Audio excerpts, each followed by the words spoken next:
welcome to another fantastic episode of Adventures in DevOps. I'm Nell Shamrell Harrington. I'm a principal engineer at Chef and one of your hosts. And with me, as always, is my co-host, Chuck. Hey, Chuck, how are you doing today? I'm doing great. A little bit of an adventurous day. I've already recorded 3 podcasts today. Wow. So, yeah. Is your voice doing okay? Yep, I'm good. Awesome. And joining us all the way from Poland, we have our guest today, Mr. Adam Nowak. Adam, how are you doing today? I'm doing fine. Hello. I'm glad to be here. Hello, everyone. Nice. Awesome. Good to have you. I remember working my tail off to become a senior developer. I read every book I could get my hands on. I went to any conference I could and watched the videos about the things that I thought I needed to learn. And eventually, I got that senior developer job. And then I realized that the rest of my career looked just like where I was now. I mean, where was the rush I got from learning? What was I supposed to do to keep growing? And then I found it. I got the chance to mentor some developers. I started a podcast and helped many more developers. I did screencasts and helped even more developers. I kind of became a dev hero. And now I want to help you become one too. And if you're looking forward to something more than doing the same thing at a different job 3 years from now, then join the Dev Heroes Accelerator. I'll walk you through the process of building and growing a following and finding people that you can uniquely help as you build the next stage of your career. You can learn more at devheroesaccelerator.com. Well, tell us a little bit about yourself. So my name is Adam, and I work as a development process practice lead in a company called NetGuru. I'm also helping the organization to transfer from DevOps team-based organization to more like a DevOps mindset like one. So yeah, that's probably the reason I am here. And I probably share some tips with you along the way, how we've messed up a little bit our DevOps adventure. So yeah, I'm excited about that. Awesome. Well, one of the things we have guests of our show do is fill out a little episode idea guide beforehand. And you put in a very intriguing title, which is How We Killed DevOps, ? Tell us more a little bit about that, and let's get started on the conversation. Oh, that's a long story with that title, but actually it's a great one. So long story short, I didn't know what DevOps mean. And I found in the internet, after a few years of doing DevOps, I found out that, and we had this DevOps team in our company, and we for a couple of years, and I found out in one of the articles on Martin Fowler's page that actually having a dedicated DevOps team is first and the most common anti-pattern of DevOps, and I realized that we actually killed the true meaning of DevOps by creating a dedicated DevOps team. So yeah, that was like an enlightenment for me. And this is where it all started, basically. Right. And it's always an interesting question, how do you define DevOps? I've said in talks and in this show before that trying to define DevOps feels like trying to define love. It doesn't feel like there's a universal definition of it, but we have an idea of what it is and what it's not. So tell us a little bit more about how you define DevOps. For a couple months, I have my own new favorite definition of DevOps, and basically that DevOps is just empathy. That's it. That's plain and simple, and it all comes to this empathy. If we all could have empathy to each other, that would be, that would help a lot. So I will stick to that. I love it. I love this definition because, yeah, if we have empathy, then we are ready for DevOps and all of the goodness it has. Right. It's so important to remember that so much of DevOps, we get caught up in the technologies, and that's easy to do. And the technologies are fun, but the real foundation of it feels like how we treat one another when we work together. Boy, that's right. True about more than just DevOps. It's development. It's being a person. It's working in a company. I mean, holy cow. I like to say that, technology is easy. but try to say the same about people and dealing with them. Like, people are the hardest of all. Definitely. Yep, absolutely. So you gave a talk, and the talk was how we killed DevOps, which seems a little bit more, I guess, provocative than just we messed it up along the way. Well, we basically killed it because so let's start with the empathy. Expanding the definition, I would say DevOps is a culture, right? Like I like to keep my last slide telling people about, hey, remember, after this talk, DevOps is a culture. It's not working in a cloud, writing shell scripts on a server or anything like that. It's a culture, and this is something you have to figure out in your team, your organization, and that's the essence of DevOps. But yeah, where were we with the question? Sorry, because I got a little bit excited. Tell us a little bit about, as you can, your experiences and how you came to this realization. Because I found it's one thing to tell someone this is what DevOps is about, but it seems like everyone has to have some sort of experience where they come to the realization themselves. Mm-hmm. Sure. So okay, I will tell you a short version of the story. So back in the day, we were a small web dev agency, our company NetGuru. So we dealt with simple infrastructures, maybe startups. So server here, server there, and that was it. And we didn't have any dedicated ops role. We just had our developers, and that was it. And we were good with that. And things which helped us with that were that we were a small community. We had open meetings.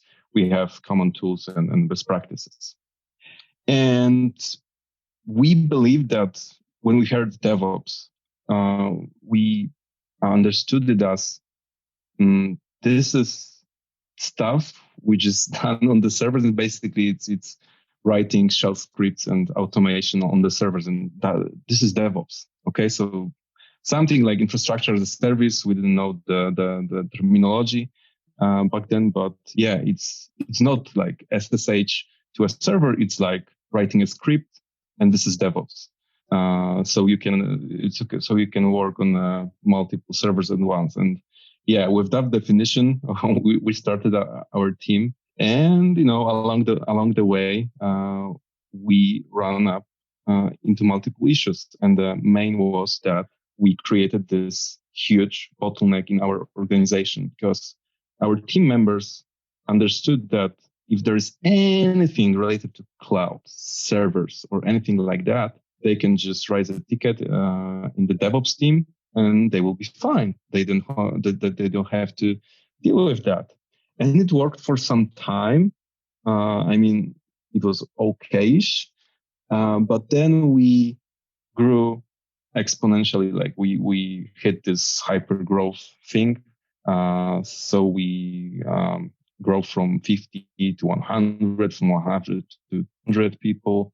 And we started multiple projects, and we just had a few people on the DevOps team, and it didn't scale well, unfortunately, because we didn't invest any time in teaching people how to deal with the server stuff and this entire DevOps thing as we understood it. But we rather just took on tasks and deal with the job. They'll do the job.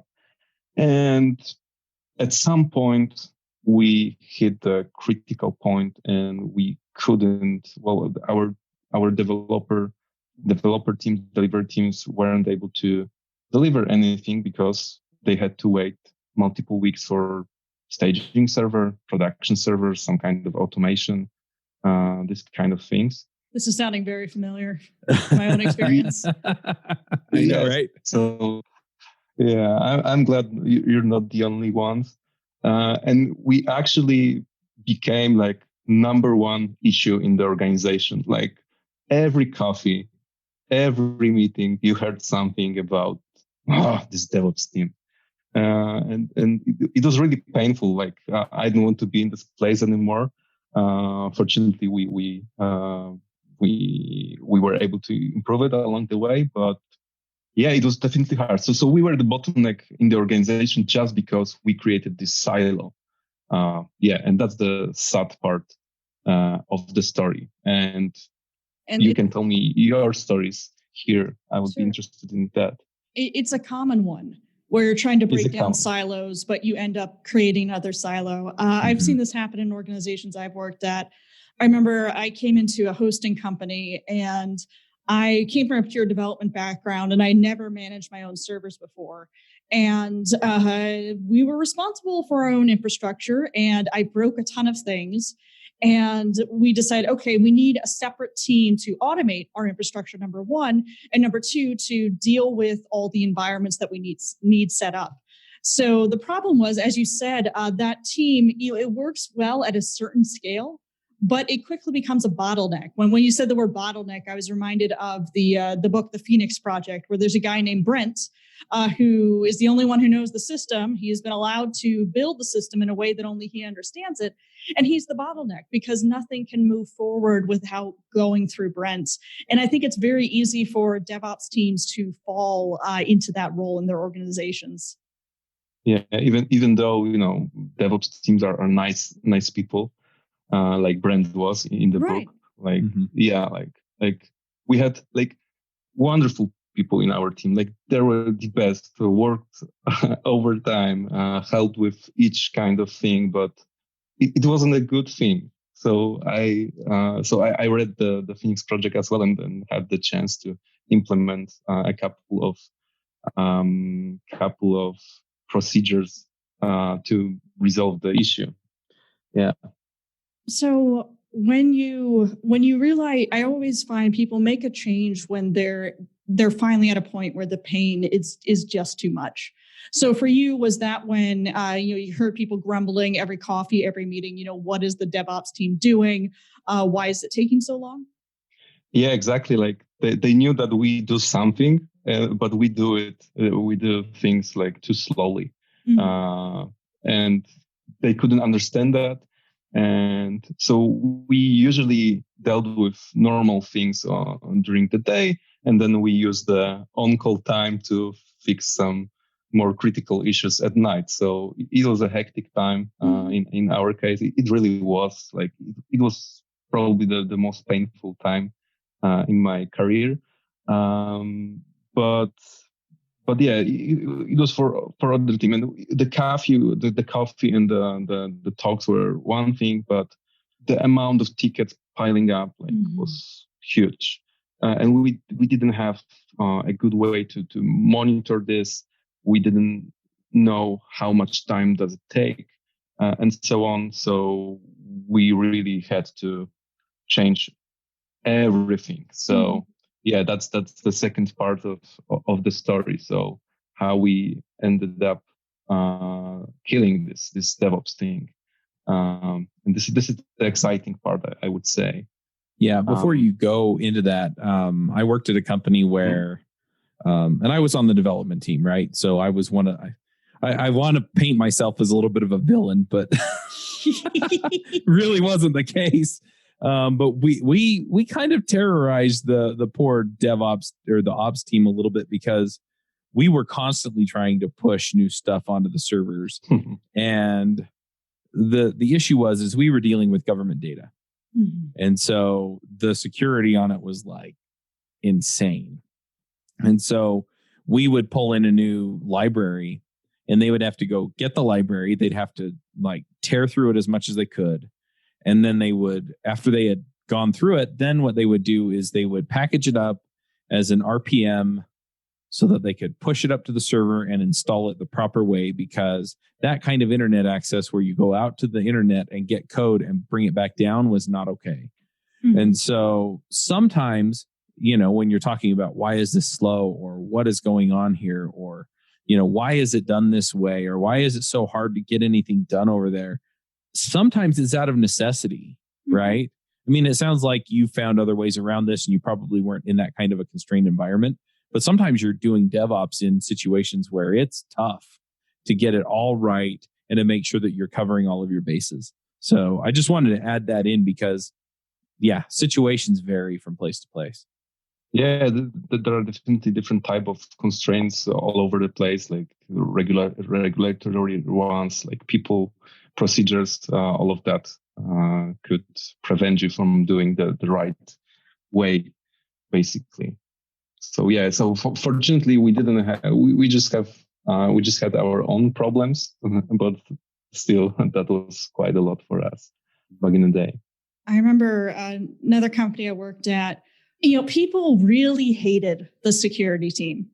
And, part of it was we had one application, it was an internal application where the team had set it up so that there was two-factor auth, which is fine. Just about every place is two-factor auth, and that's good.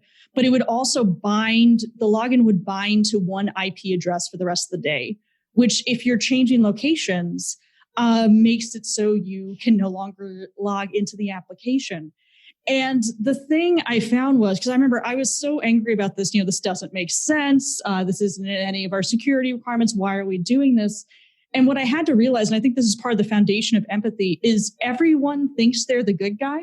No one thinks they're the villain. The security people, they weren't, madly cackling as they, denied us access to things, but they felt it was their, almost sworn duty to protect us from any sort of attack that might happen. Now, it did turn out that strategy wasn't viable, but we couldn't convince them by trying to get people to make a power play or something, because the response would always be, well, you don't care about security then, which is not the appropriate response, but that was the honest one that we were receiving at that point.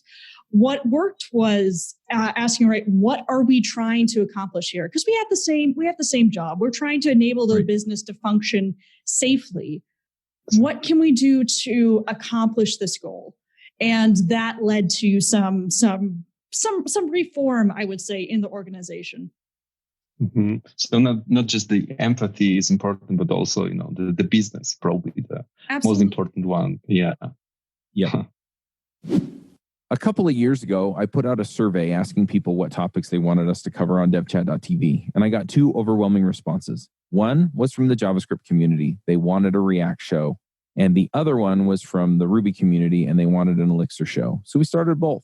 The React show, though, is React Roundup. And every week, we bring in people from the React community, and we have conversations with them about React, about the community, about open source, about what goes into React, how to build React apps, and what's going on and changing in the React community.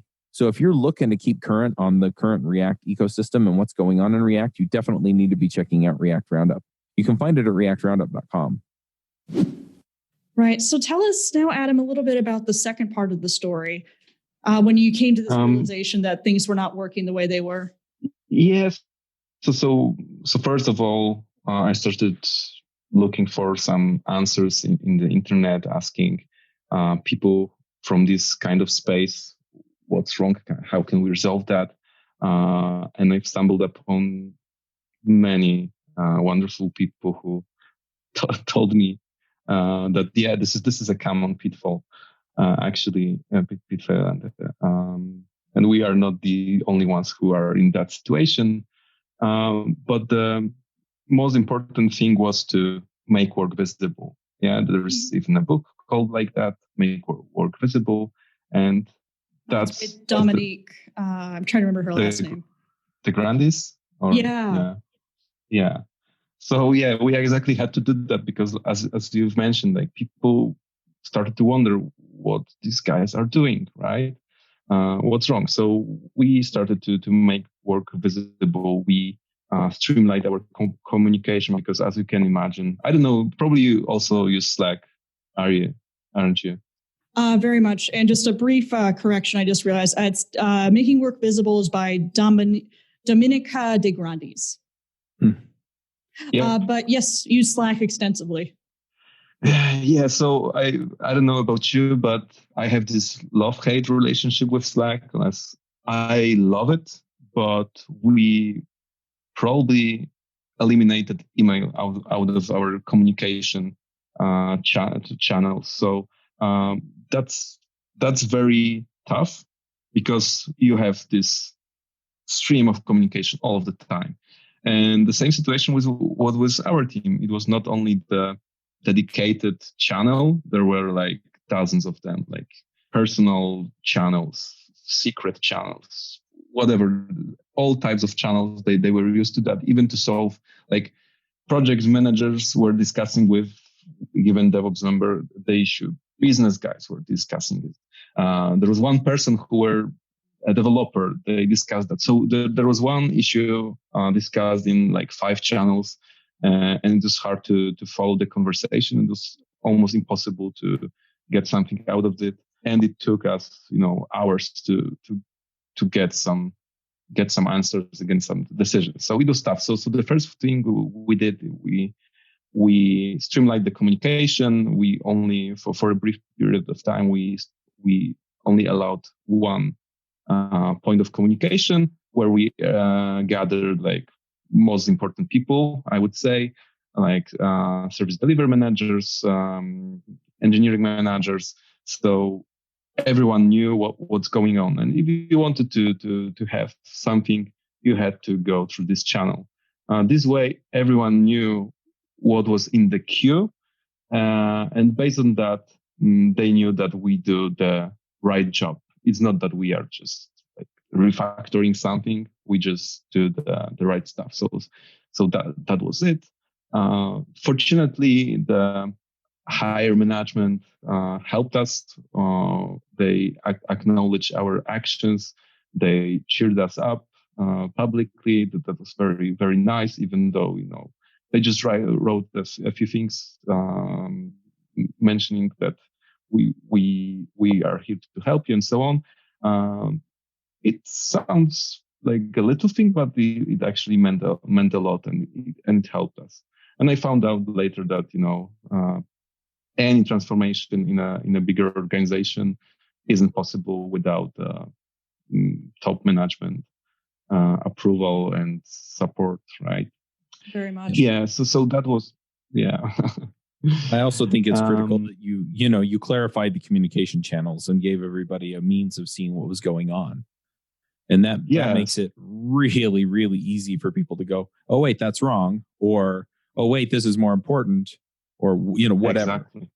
Definitely that was the case. And I would say, like, we had this chaos, like on the wars or something. You have this chaos, and communication, you need to streamline. It has to be direct, strict, without any blah, blah, blah. It has to be as concrete as possible. So we try to establish just that.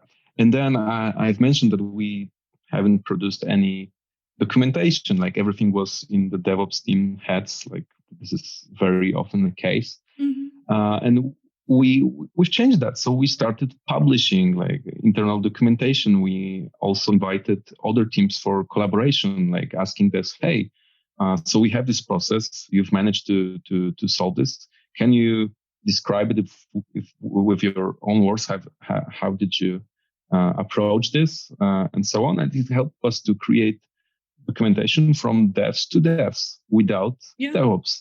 And it was a great success, because it wasn't all about ports, TCP/IP stuff, and all of that. It was like plain English, what has to be done from a newbie perspective, basically. And it helped us a lot. Something I've had people do sometimes is when I'm on a team and there's only one person who knows how to do something and they're doing it all the time, chances are they really don't have time to document it or to teach someone else how to do it. So what I have them do is just, if they have a Mac, just set up QuickTime, just record your screen. All I want to do is see the commands that you're running, the flags you're passing, what order you're running in them. Just record it, send it to me or send it to someone else in the team. We'll extract it and put some documentation together and then have you read it and tell us what's right and what's not. But yeah, you're right. It's so critical to get that knowledge out of just people's heads. I do not use the hit by a bus phrase anymore, because I worked at an office where no one from our company, but 2 people in the streets surrounding us were actually hit by buses in downtown Seattle. But I mean, someone could get another job. Someone could win the lottery and decide they don't want to work anymore. It's your business value is not as much in the technology you're using, but the context in which you're using that technology in. That's true. And yeah, I actually, you mentioned Brent case from the Phoenix project, and we actually had this Brent guy on our team as well. Awesome guy, but yeah, he had to do everything on his own because developers, they can't do that. Like, I will do that, it will be faster. But at some point, like after this realization of ours, I decided, hey, just don't pick up any new task. Like, you can shadow other team members. You can run webinars. You can write documentation, but you're not allowed to take like tickets from the queue because it won't help us. And it was hard to understand that from his perspective, but with time, it helped us tremendously. Definitely. So maybe you don't want to deal with bus factors. I don't want to deal with bottlenecks. All the B's. Yeah. And one other, so I've mentioned streamlining communication, but also our focus was everywhere, like refactoring, like legacy, new projects, new business, new assignments. And we had about, I don't know, from 8 to 10 quarterly goals every quarter, but we never completed even half of them each quarter, because there was always something more important, like the current queue was too important to do the refactoring. And it's always the case, not only for DevOps teams, but for regular development teams, delivery teams. It's always the case. But I mean, it shouldn't be the case, but the reality shows that it often is that we don't have the time for improvement.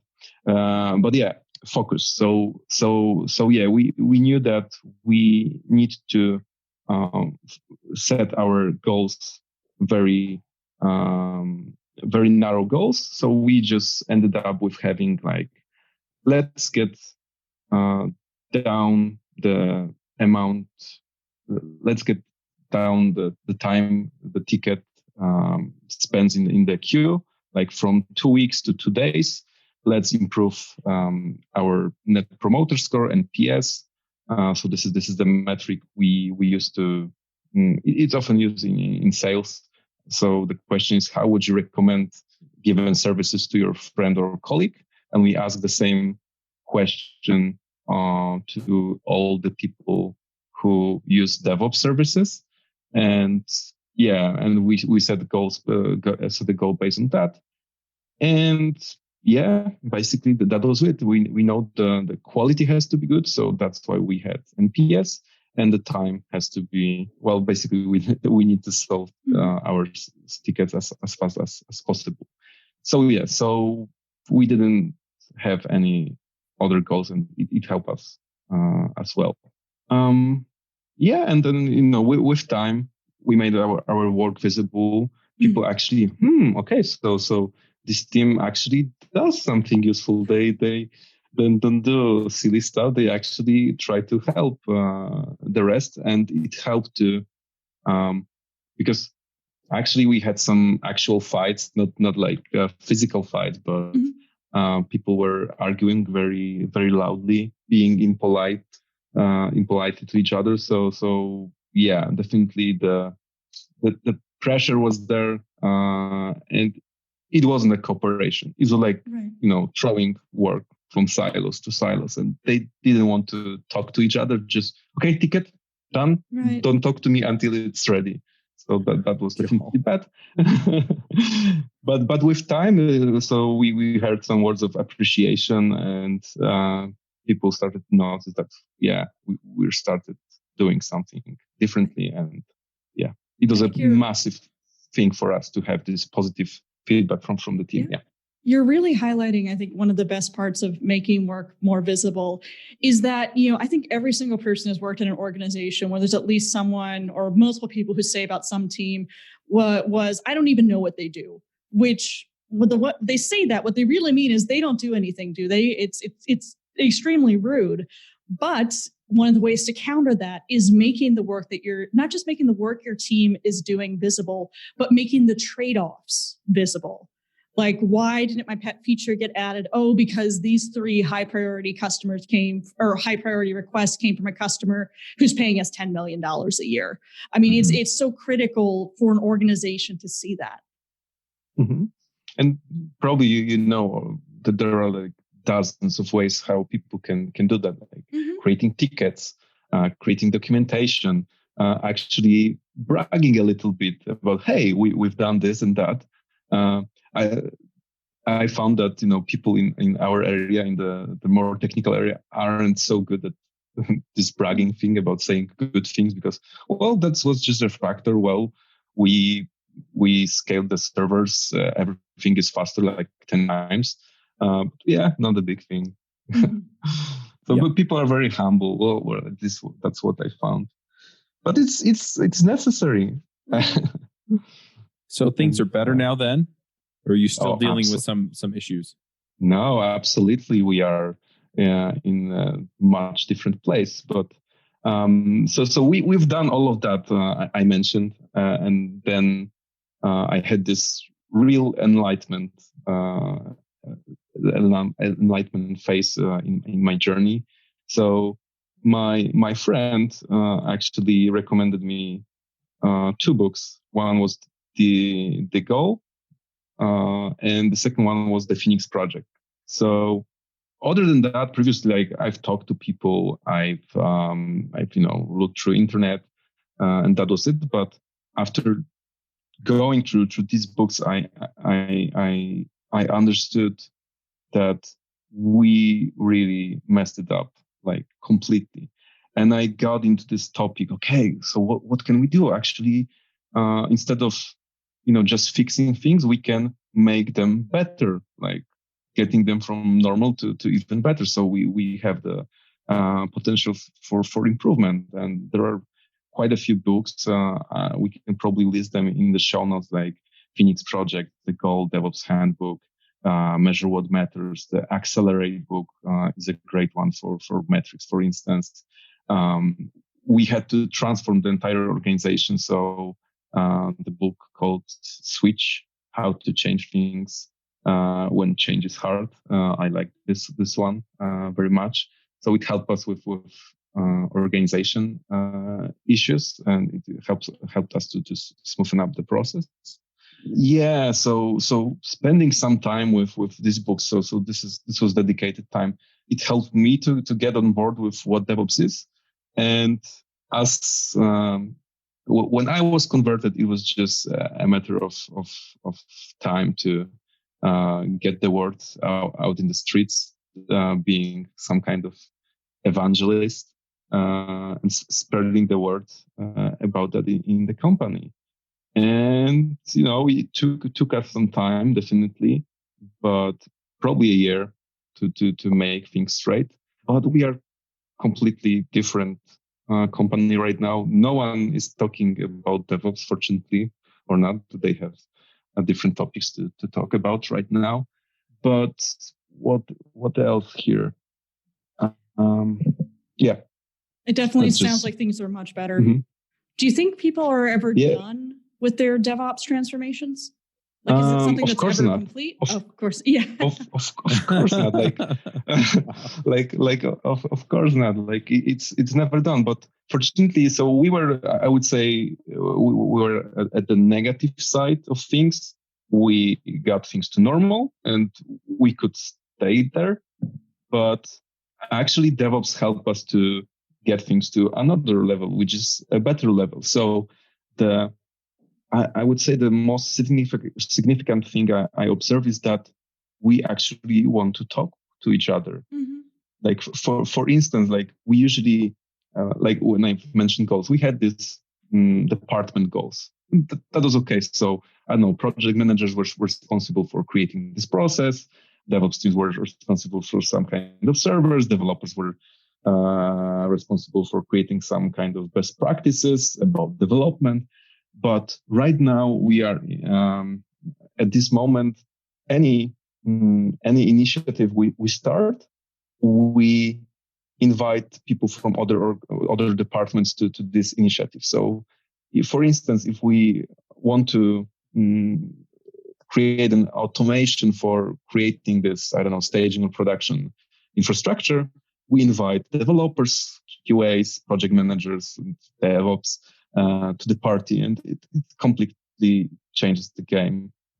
It's so much funnier now. Nice. Yeah, and we've learned that our perspective is not enough to make an impact for the entire organization.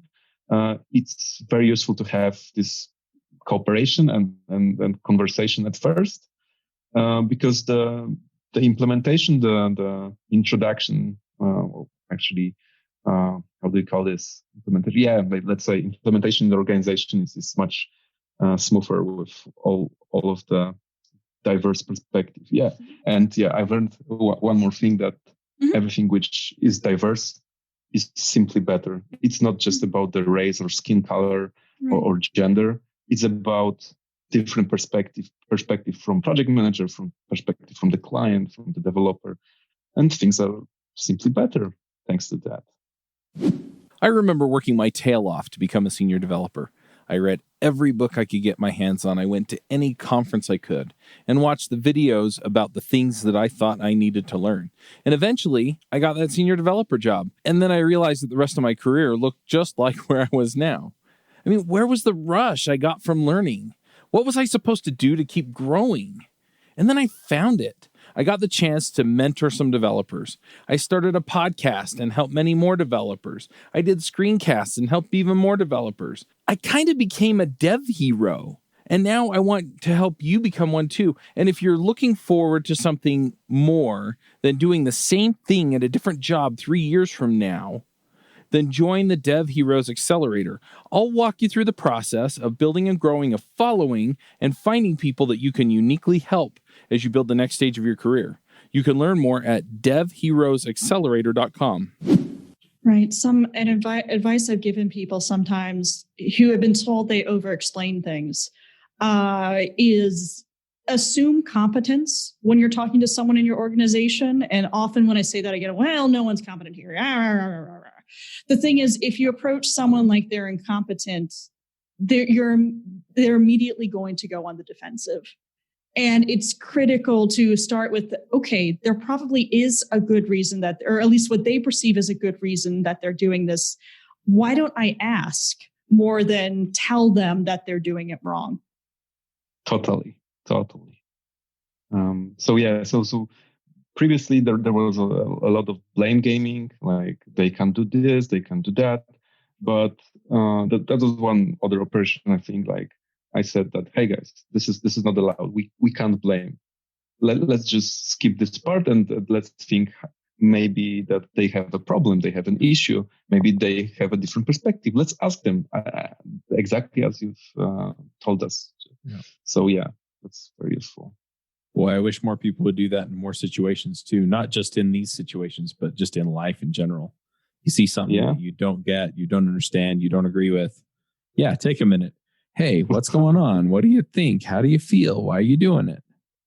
Yeah, because there's at least two points, two parts of the story, right? Mm. I've done a lot of work in politics, and I'm not going to name what the campaigns were or anything on the show, it's irrelevant because the way you reach a voter is a lot like the way you would reach another employee in your organization, which when you're trying to change someone's mind on something, you first have to appeal to their heart. They have to, viscerally feel, empathize with someone or viscerally feel how something will make their life better. Or if they don't think it'll affect them, make the lives of someone that they care about better. That has to come first. Next is the brain, which then you bring in all the logical reasons like, all right, this is why we should do this. This is, Accelerate says that businesses are 10 times faster when they do this. And then after that has to come a commitment to act. So in the case of a voter, it's turning in their ballots. It doesn't matter how convinced they are if they don't turn that ballot in. And at the same time, it doesn't matter how much you convince someone that they need to change what they do if they don't follow through and change it. So it's critical. I think what I'm getting to, and I'm doing a long-winded way around this, but what I've heard over and over again through this episode is critical to meet people where they are. And I think that's the foundation of empathy.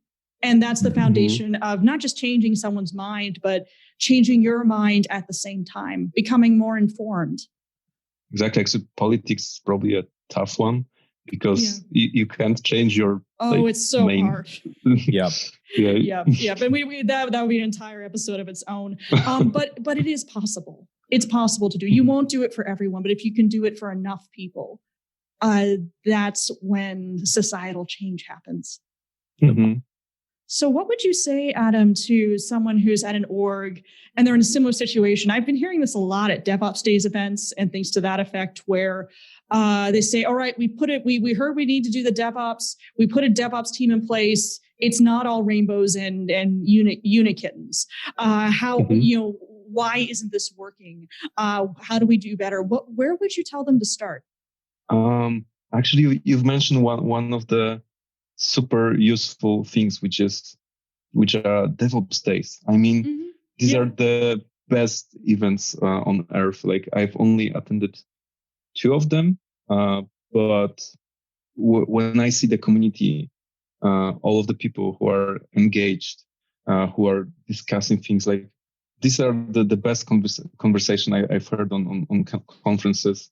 And there are a lot of like-minded people. People go there to actually listen, how to transform, how to deal with organization. And I think there is no better way than just hearing from someone else, talking to someone else who went through a similar situation. Like, the one of the reasons I gave this talk and I'm talking about this is that I want to encourage people to reach out to me and talk about it, because I think, bringing another fresh perspective to their issues would be beneficial. And I've learned it was very hard for me. I would like other people to learn from our mistakes, so they don't have to go through this hectic process. And I personally like, this job is in IT is like the best job ever. And I owe a lot to the community who helped me, Charles podcasts, Ruby Rogues. I'm glad they helped. They helped me definitely, and they helped, a ton of people. And credit to our hosts though too. I mean, we have great hosts. I just show up and kind of make sure they happen. Yeah, but establishing the framework and of course, gathering all of the people that's crucial. So I'm very grateful for that, and I want to contribute back. And so I would say that the best way to start is to find someone like this. There are tons of DevOps transformation like topics in the internet. Find the speaker, find the people behind the transformation. Most of the time they're available for a chat, and probably they went through some serious, and they will like to help you. So that would be my advice. There's a lot of great stories out there. There was a book Nordstrom published. They wrote part of it, at least. I have to find out which one it was. But so before their DevOps transformation, they had a major outage. I think it was during their semi-annual sale, which for them is bigger than Black Friday. That is when their website is getting the most traffic. That's when the most point of sale things in stores are the most busy. And they had a pretty massive outage on it, which resulted in a big loss of income. Oh, and they go through it. They go through it, and what they don't as much emphasize what they did wrong, but it was, what do we need to do better, and how do we do that better? And I've read, I've seen, I've talked to so many people at conferences, especially DevOps days. Those are honestly my favorite events, besides maybe ChefConf, that I go to every year. And it's kind of like, the hero's journey, the archetype of stories. There's a distinct, common journey every organization goes through. And the most crucial thing I think people realize is you are not alone in the pain that you're feeling. You are not alone in feeling that this is really hard. It is. Nothing involving people is ever going to be easy, but it is possible. And the only way we figure that out is through talking with each other and learning from each other's experiences. Exactly. I like, so a lot of people tell their like success stories on the conferences. They're cool. Why not? But I'm more interested in hearing, success stories. Gotcha. Success. Yeah. Gotcha. But I'm personally more interested in how people failed, because failures are more interesting, right? Right? Yep. And what did you do when it failed? And how did you build on it? Yep. Exactly. And it builds this. Okay, so it builds these communities, because sometimes there is a success, someone else's success, and people don't feel good about other people's success. So in some cases, but when they fail, like, okay, we fail too. We are people.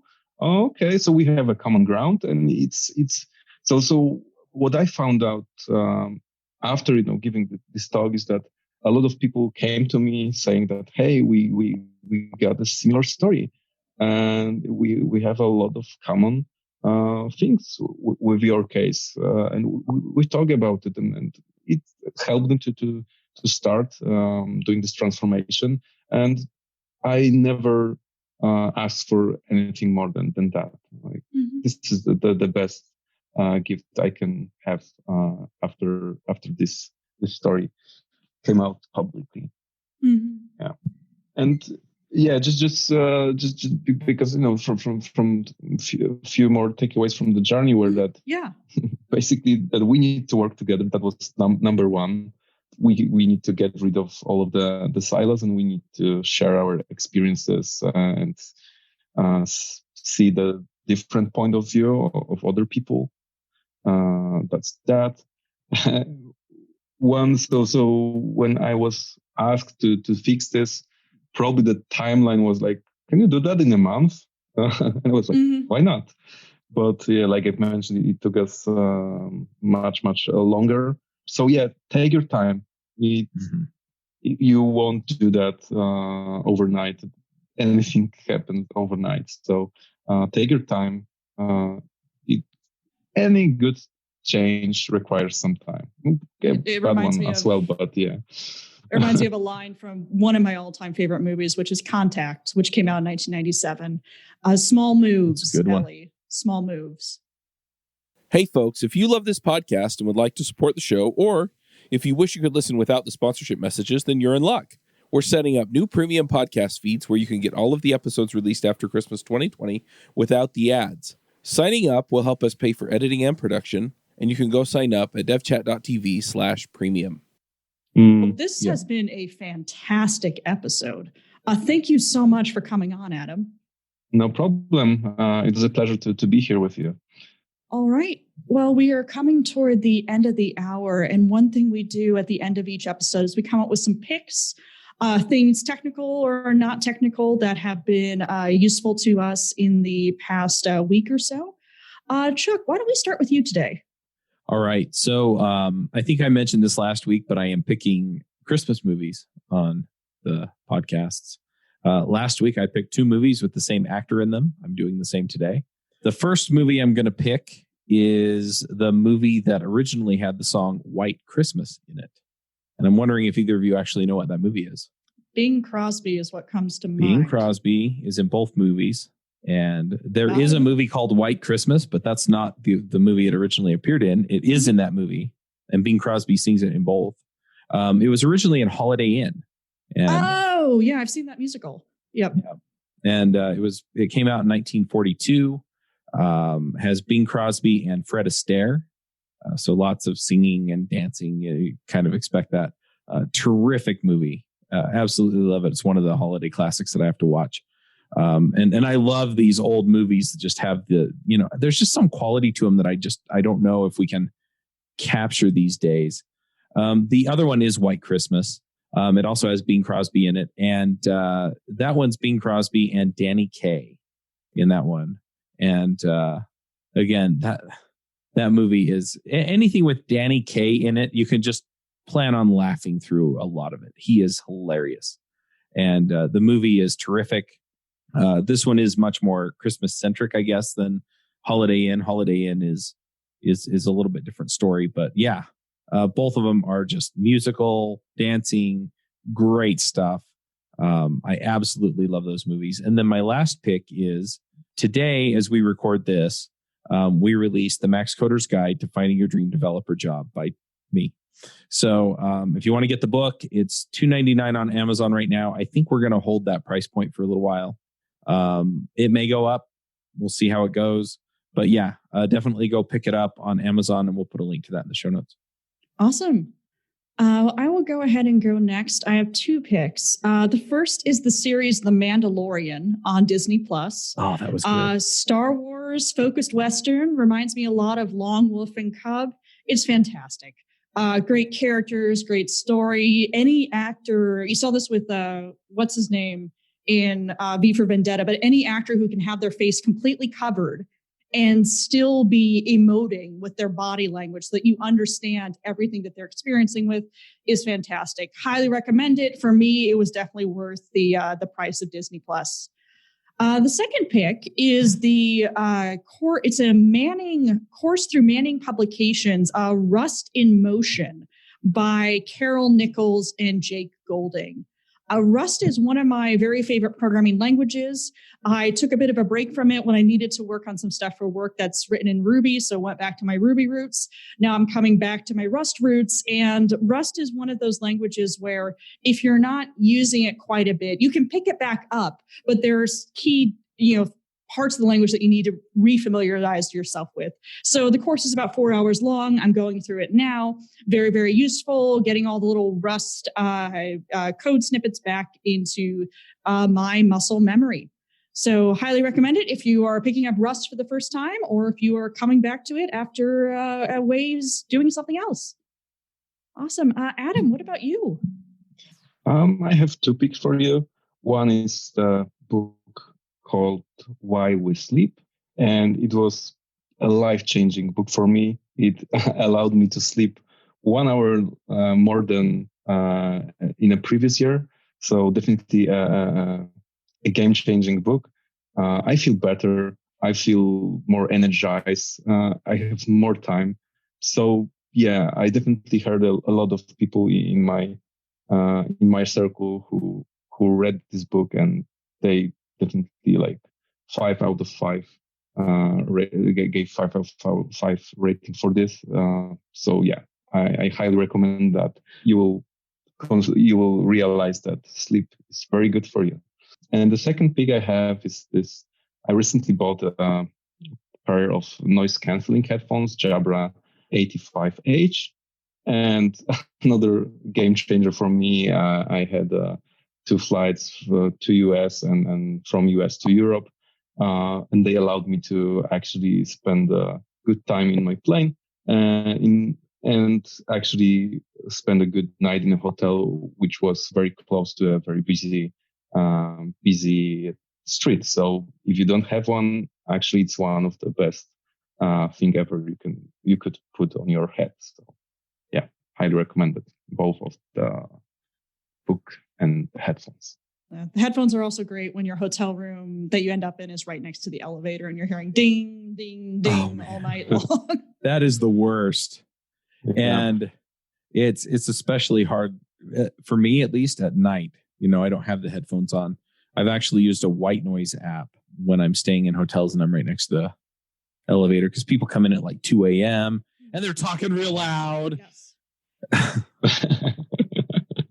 Great. Well, thank you, both of you, for joining me today. Listeners, I got a lot out of this episode. I hope you get a lot out of the episode too. And thank you so much for joining us. And we will talk to you next week. Take care, everyone, and happy Thanksgiving. Yeah, max out, everybody. Bandwidth for this segment is provided by CacheFly, the world's fastest CDN. Deliver your content fast with CacheFly. Visit CACHEFLY.com to learn more.